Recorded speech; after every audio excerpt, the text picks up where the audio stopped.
આજે અમે ઇડલી સાંભાર બનાવવાના છે, તો એના માટે એક ડિફરન્સ ચટણી બનાવી છે મેં. તો અહીંયા મેં તેલ મૂક્યું છે અને અહીંયા મેં સવારે ગરમ પાણીમાં લાલ મરચાં પલાળી દીધા હતા.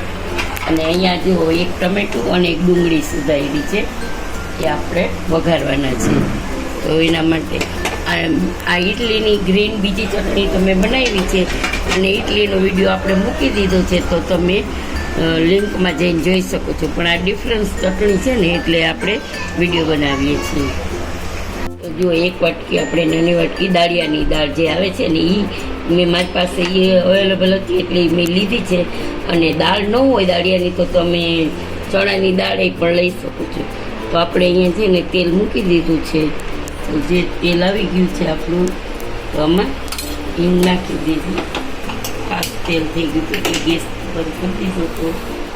તો જો તેલ આવી ગયું છે, હિંગ નાખી દીધી છે. અને હવે આપણે છે ને આમાં ડુંગળી નાખવાની છે. ડુંગળીને આપણે થોડું ચોખ્ખું કરી લેવાની છે.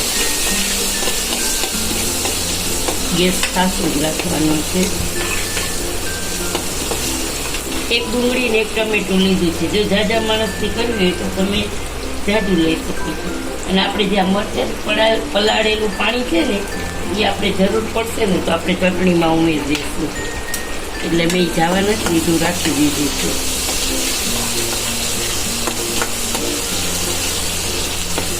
ડુંગળી સોતળાઈ ગઈ છે. તો હવે આપણે ટમેટાના પીસ મેં રફલી સુધારેલા છે.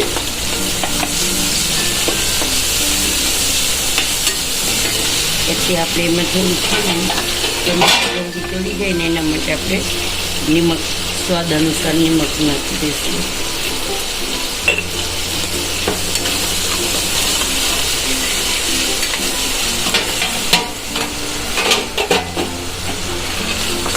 હવે એને આપણે થોડીક વાર ઢાંકી દઈએ. પહેલાં આપણે મરચાં ઉમેરી દઈશું અને દાળિયાની દાળ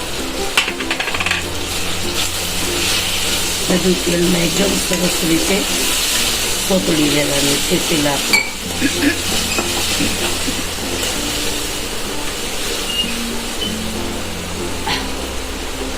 ગેસની ફ્લેમ સ્લો કરી અને આપણે એને ઢાંકી દઈશું. ચાલો આપણે જોઈ લઈએ. તો આપણા ટમેટા જુઓ એકદમ સોફ્ટ થઈ ગયા છે અને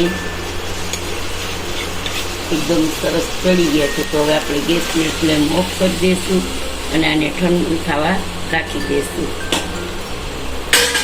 જો ગાઈઝ આપણે આ ઠંડુ થઈ ગયું છે, તો હવે એને પીસી લઈએ આપણી ચટણીને. જો ગાઈઝ આપણે આ ઠંડુ થઈ ગયું છે, તો હવે એને પીસી લઈએ આપણી ચટણીને.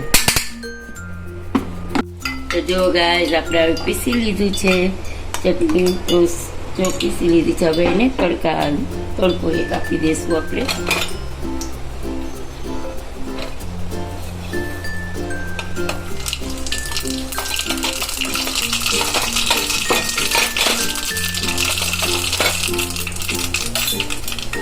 ગેસ કરી દઈશું. તો ગાઈઝ આપણે આ ચટણી બનાવવાની હતી, તો આ ચટણી બની ગઈ છે. કારણ કે મેં એને તડકો આપ્યો ત્યારે વિડીયો નથી ઉતરો, તો પછી આપણે પીસી અને એક તડકો મારી દેવાનો છે. એટલે ડબલ તડકાની ચટણી થશે આપણી. અને આ ચટણી તો મેં પહેલાંય વિડીયો બનાવેલો છે, તો તમે લિંકમાં જઈને જોઈ શકો છો.